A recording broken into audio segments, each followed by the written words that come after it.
మద్యం మత్తులో 5 మంది యువకులు రాళ్లతో కర్రలతో ఇద్దరిపై దాడి చేసిన ఘటన బుచ్చిరెడ్డిపాలెం మండలం పోలినాయుడు చెరువు గ్రామంలో శుక్రవారం నాడు చోటు చేసుకుంది. బాధితులు నాయబ్, కరీముల్లా తెలిపిన వివరాలు ఇలా ఉన్నాయి. రామచంద్రపురం గ్రామానికి చెందిన నాయబ్ అనే యువకుడు పోలినాయుడు చెరువు గ్రామంలోని తన అక్క ఇంటికి వెళ్లి తిరిగి వస్తుండగా అదే గ్రామానికి చెందిన 5 మంది యువకులు మద్యం మత్తులో నాయబుపై దాడికి యత్నించారు. అప్పుడే వచ్చిన నాయబ్ బావ కరీముల్లా దాడిని అడ్డుకునేందుకు ప్రయత్నించగా రాళ్లతో కర్రలతో తలపై కొట్టి పరారయ్యారు. కరీముల్లా తలకి తీవ్ర గాయాలయ్యాయి. బుచ్చి ప్రభుత్వాసుపత్రికి తరలించి చికిత్స అందించారు. పరిస్థితి విషమించడంతో నెల్లూరు ఆసుపత్రికి తరలించారు. వారు పోలీస్ స్టేషన్ లో ఫిర్యాదు చేశారు. ఆటో నడుపుకుంటూ జీవనం సాగిస్తున్న తమపై దాడి చేసిన వారిని కఠినంగా శిక్షించాలని, తమకు న్యాయం చెయ్యాలని కోరారు.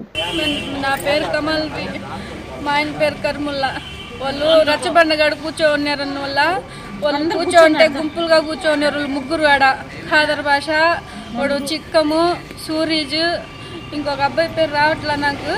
వాళ్ళందరూ కూర్చొని ఉంటే మా తమ్ముడిని కొట్టారు. వాళ్ళు ఫస్ట్ ఆడ మా తమ్ముడిని కొడుతున్నారని నేను పోయినాను అడిగి. నేను ఆడకు పోయేసరికి వాడు వెళ్ళిపోయాడు. అక్క నన్ను పట్టుకుని కొట్టాడు వాళ్ళు. అంటే ఎందుకురా కొట్టుకున్నారని అంటూనే ఉన్నాము. అప్పుడే మా ఆయన వచ్చాడు ఆటోలో నుంచి.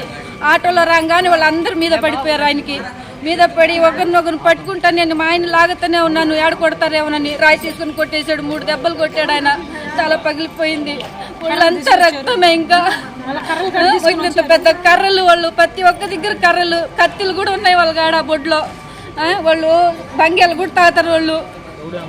వాళ్ళు మా అన్న కొడుకుని కూడా ప్రతిసారి అట్టే గొడవ పెడతారు. వాళ్ళు రచ్చబండగాడ కూర్చోటం, తాగటం ప్రతిసారి.